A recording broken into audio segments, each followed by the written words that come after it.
Hi, I'm Pastor Harley Wheeler with the Broadway United Methodist Church.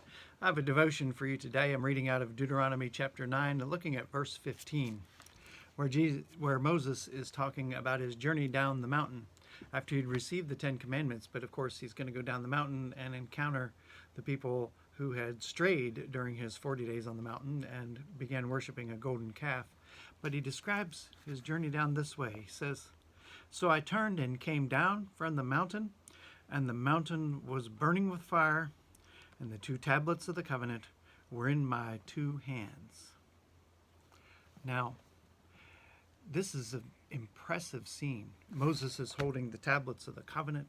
They are exactly what the people need to hear. They're the completion of what God wanted to give him. And he walks down a mountain and he says the mountain behind him is burning with fire. Consider for a while, we talk about spending time with the Lord in prayer. We talk about I was alone with the Lord. Do you consider sometimes how awesome it is to be alone with the Lord?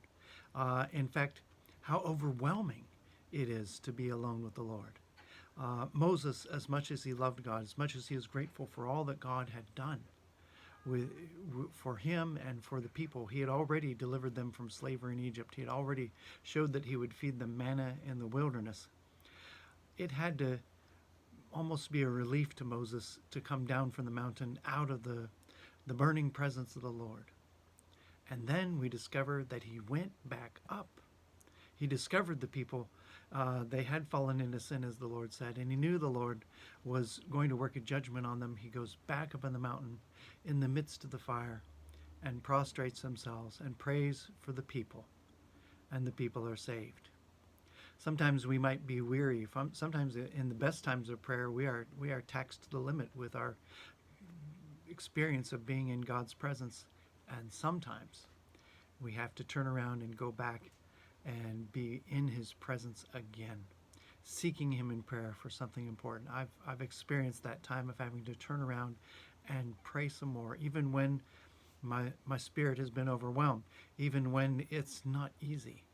We go back in prayer. That's the lesson from Moses in Deuteronomy 2:15. You all have a blessed day.